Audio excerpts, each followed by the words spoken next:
Olá, pessoal, tudo bem com vocês? Eu sou a professora Catiane Farias, sejam muito bem-vindos ao canal Farmatop.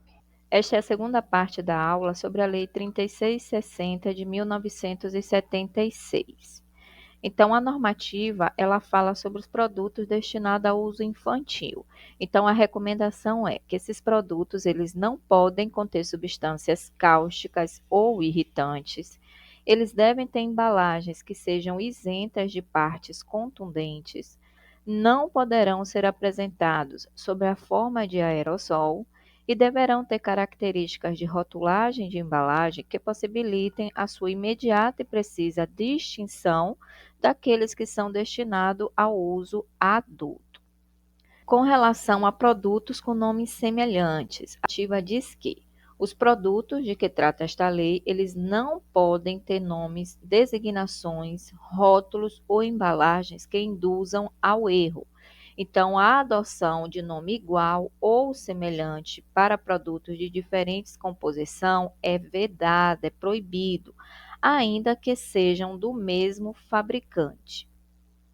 É assegurado a prioridade do registro com a ordem cronológica da entrada dos pedidos na repartição competente do Ministério da Saúde, quando existir registro anterior.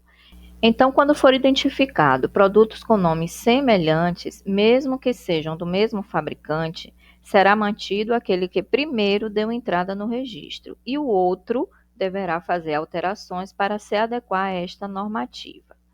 Poderá ainda ser aprovado o nome de produto cujo registro for requerido posteriormente, desde que denegado o pedido de registro anterior, por motivos de ordem técnica ou científica. Então, aí, nos casos em que o primeiro registro ele não foi aprovado, seja por ordem técnica ou científica, quem deu entrada depois pode então registrar o seu produto. Comprovada a colidência de marcas ou semelhança de marcas, deverá ser requerida a modificação do nome ou designação do produto no prazo de 90 dias da data da publicação do despacho do Diário Oficial da União, sob pena de indeferimento do registro. Então, o prazo correto são 90 dias. Vamos ficar atento porque este artigo ele é bastante cobrado em provas de concurso. Alguns produtos, eles devem ser identificados pela denominação constante da farmacopeia brasileira. E aí eles não podem, em hipótese alguma, ter nomes ou designações fantasia. E quem são esses produtos? São os medicamentos que contêm uma única substância ativa, sobejamente conhecida a critério do Ministério da Saúde. E também os imunoterápicos, as drogas e os insumos farmacêuticos. Bem, agora vamos descobrir o que esta normativa fala sobre os produtos nocivos. Então, existem duas situações: quando é comprovado que o produto é nocivo e quando há uma suspeita de que ele seja nocivo. Então, quando houver a comprovação de que aquele determinado produto ele é nocivo à saúde ou não preenche os requisitos estabelecidos em lei, isso vai implicar na sua imediata retirada do comércio e também na exigência da modificação da fórmula de sua composição e alteração nos dizeres dos rótulos, das bulas e embalagens. Isso aí é sob pena de cancelamento do registro e da apreensão do produto em todo o território nacional, caso não seja respeitado. Agora, quando houver uma suspeita de que aquele produto tem algum efeito nocivo à saúde humana, aí, como medida de segurança sanitária e à vista de razões fundamentadas do órgão competente, poderá o Ministério da Saúde, a qualquer momento, suspender a fabricação e venda destes produtos. Então, temos que aprender a diferenciar. Quando houver a comprovação, esse produto ele será retirado imediatamente do comércio. Já quando houver uma suspeita, a fabricação e a venda então serão suspensas até o final da averiguação. E aí, se for comprovado que esse produto realmente cause algum efeito nocivo, ele será encaminhado para ser retirado do mercado sob o risco de cancelamento do registro. Sobre a licença de funcionamento, a normativa diz que independem de licença para funcionamento os estabelecimentos abrangidos por esta lei que são integrantes da administração pública ou por ela instituídos. Então, por exemplo, as farmácias dos hospitais gerais do Estado, elas não precisam de licença para funcionar, pois já se subentendem que neste local é necessário este estabelecimento. Porém, ela precisa atender às exigências de instalações, equipamentos, aparelhagem adequada, assistência e responsabilidade técnicas. Para fins de controle sanitário previsto na legislação em vigor, é obrigatória a comunicação pelos órgãos referidos neste artigo ao Ministério da Saúde da existência ou instalação de estabelecimentos de que trata a presente lei. Então, o que acontece? Os estabelecimentos públicos, apesar de não terem licença para funcionar, são obrigados a comunicar sua instalação e seu funcionamento ao Ministério da Saúde para fins de controle sanitário. E a normativa diz ainda que nenhum estabelecimento que fabrique ou industrialize esses produtos poderá funcionar sem a assistência e responsabilidade efetivas de técnico legalmente habilitados. Sobre importação. Então, é vedada a importação de medicamentos, drogas, insumos farmacêuticos e demais produtos de que trata esta lei para fins industriais e comerciais, sem prévia e expressa manifestação favorável do Ministério da Saúde ou Anvisa. Os produtos importados, cuja comercialização no mercado interno, prescrição médica, eles devem acrescentar no seu rótulo dizeres esclarecedores no idioma português. E aí esses dizeres devem constar a composição deste produto, quais são as suas indicações e como deve ser o seu modo de uso. Tudo isso no nosso idioma. As drogas, os medicamentos e quaisquer insumos farmacêuticos, correlatos, produtos de higiene, cosméticos e saneantes domiciliares que sejam importados ou não, somente serão entregues ao consumo nas embalagens originais ou então em outras que sejam previamente autorizadas pelo Ministério da Saúde. Ainda falando sobre embalagens, a normativa diz o que, para atender ao desenvolvimento de planos e programas do governo federal de produção e distribuição de medicamentos à população carente de recursos, poderá o Ministério da Saúde autorizar o emprego de embalagens ou reembalagens especiais que, sem prejuízo da pureza e eficácia do produto, permitam a redução dos custos. Então, vamos ficar atentos, porque muitas bancas, eles colocam que os medicamentos, eles só podem ser comercializados em suas embalagens originais. E estamos vendo aqui que existe sim a possibilidade dos medicamentos serem comercializados em outros tipos de embalagem, porém, que sejam autorizadas pelo Ministério da Saúde.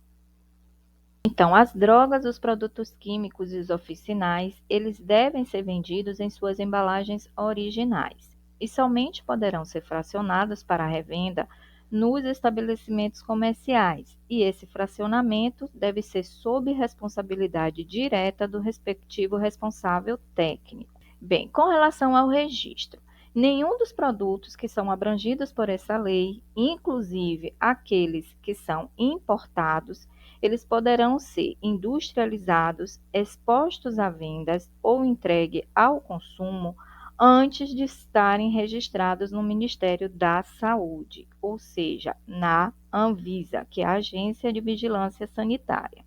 O registro e a permissão do uso dos medicamentos, bem como a aprovação ou exigência de modificação de seus componentes, é uma atribuição exclusiva do Ministério da Saúde. Então, não existe nenhum outro órgão, além da Anvisa, que pode emitir registro e dar permissão de uso de medicamentos.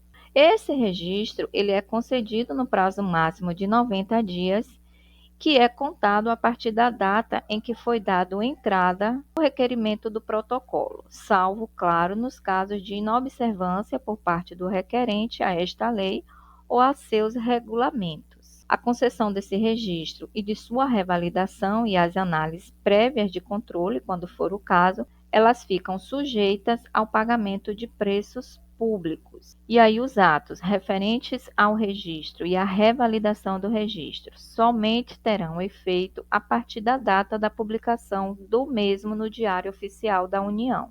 A Agência Nacional de Vigilância Sanitária, o Anvisa, é ela quem definirá por ato próprio o prazo para a renovação do registro dos produtos de que trata esta lei. E aí este prazo para renovação ele não deve ser superior a 10 anos, considerando, claro, a natureza do produto e o risco sanitário envolvendo na sua utilização, com exceção dos produtos dietéticos, que aí neste caso eles terão validade de registro e prazo de revalidação de 2 anos. A revalidação do registro ela deverá ser requerida no primeiro semestre do último ano do quinquênio de validade. Então, a revalidação ela será feita sempre no primeiro semestre do 10º ano para os produtos normais. E aí considera-se automaticamente revalidado, independente de decisão, se não houver sido esta proferida até a data do término daquela. Então, o produto ele é automaticamente revalidado desde que não tenha sido identificado nenhuma recomendação por parte da Anvisa no período em que ele ainda estava válido.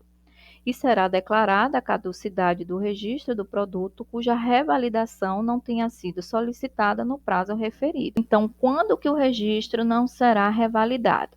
Temos duas situações: quando são produtos que não são considerados medicamentos e quando são medicamentos. Então, quando é um produto não classificado como medicamento, ele deixou de ser industrializado no período de validade do registro expirado. E aí, neste caso, ele não terá revalidação desse registro. Agora, quando for um medicamento que ele não tenha sido comercializado durante pelo menos o tempo correspondente aos 2/3 finais do período de validade do registro expirado. E quando que esse registro ele é negado?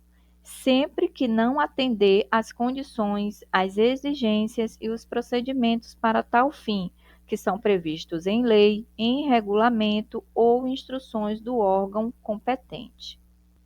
A Anvisa, ela deve definir por ato próprio os mecanismos para dar publicidade aos processos de registro, também aos processos de alteração pós-registro e de renovação de registro. E aí é obrigatória a apresentação das seguintes informações nessa publicidade: qual é o status da análise desse registro, qual o prazo previsto para a decisão final sobre esse processo e quais fundamentos técnicos das decisões sobre o processo, se aprovado ou se negado. Bem, qualquer modificação de fórmula, alteração de elementos de composição ou de seus quantitativos, adição, subtração ou inovação introduzida na elaboração do produto, ela dependerá de autorização prévia e expressa do Ministério da Saúde e será desde logo averbada no registro. Agora falaremos sobre o título 3, que trata sobre o registro de drogas, medicamentos e insumos farmacêuticos. Então, o registro destes produtos, devido às suas características sanitárias, medicamentosas ou profiláticas, curativas, paliativas ou mesmo para fins de diagnósticos, eles ficam sujeitos, além do atendimento das exigências próprias, aos seguintes requisitos específicos. Então, vamos falar quais são os requisitos que esses produtos eles precisam atender para que eles sejam registrados.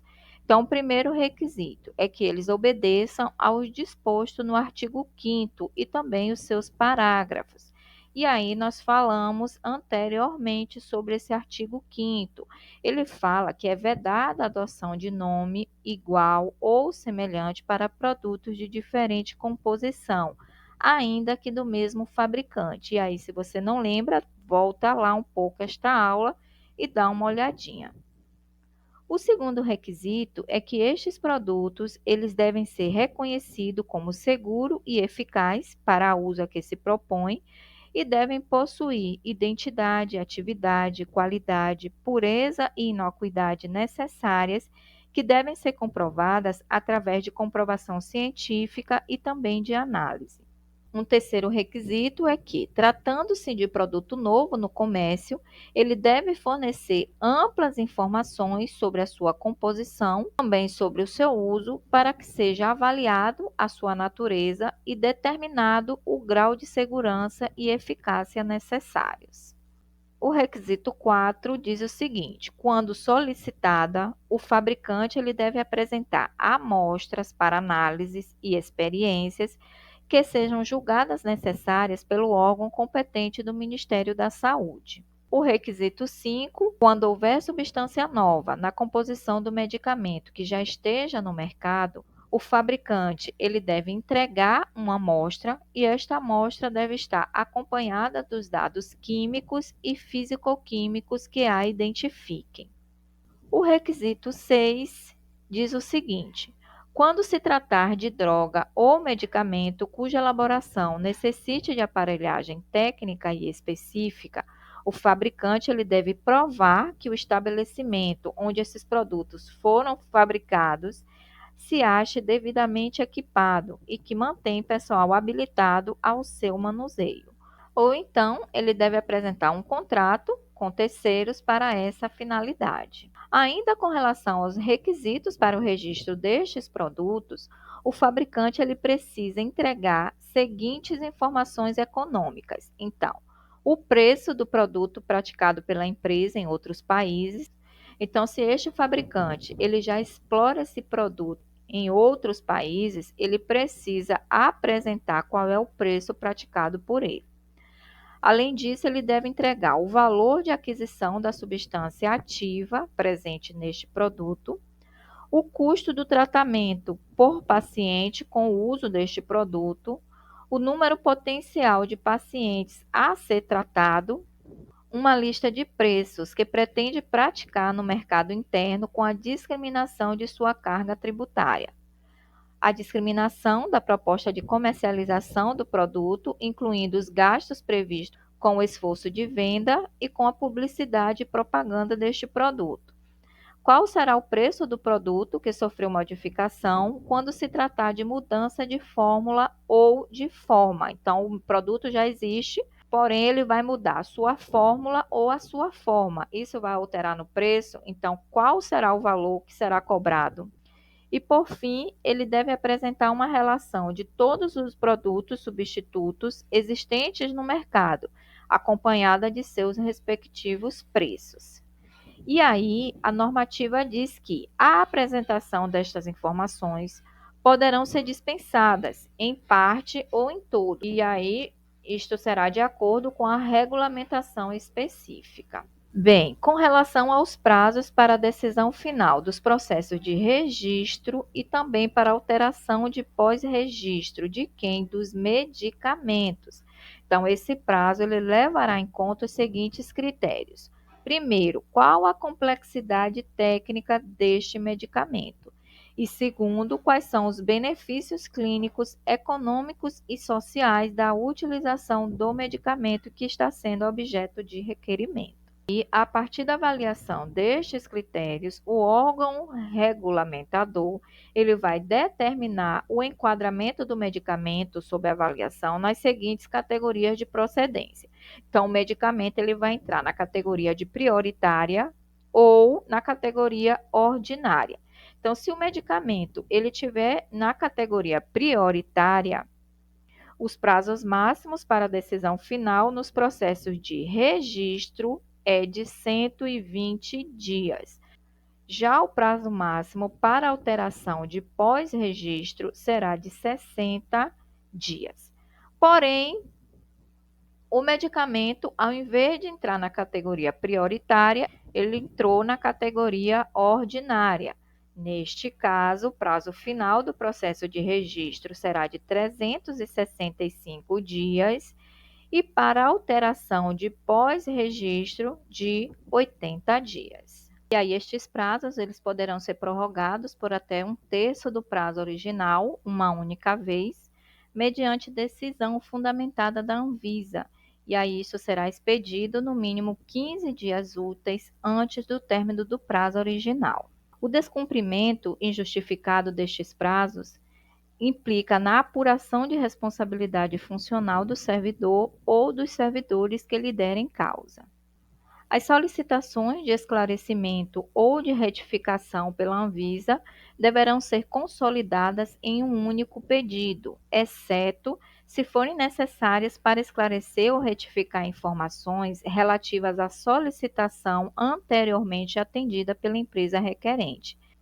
E aí, neste caso, vai suspender a contagem destes prazos determinados até que sejam atendidas estas solicitações ou esclarecimentos.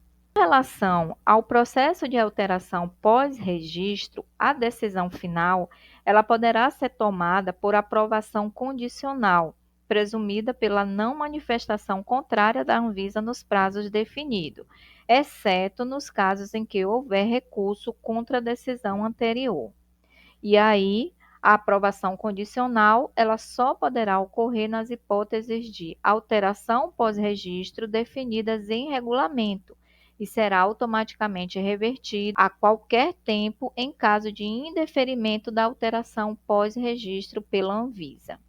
Bem, em que casos que pode ser negado o registro desses produtos? Sempre que não atender às condições de exigência dos procedimentos para tal fim previstos em lei, ou não atender ao regulamento ou instrução do órgão competente.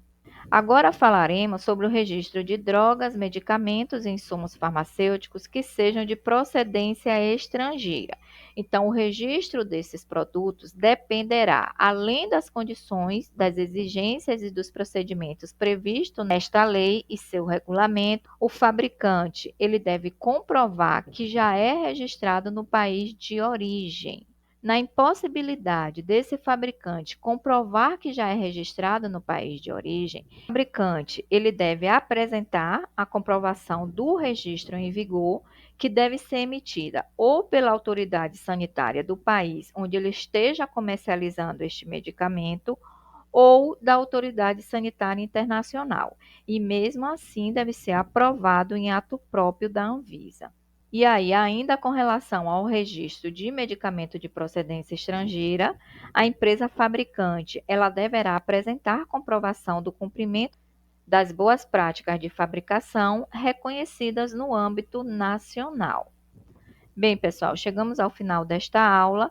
Na próxima, vamos dar continuidade a esta lei. Aguardo vocês e até lá.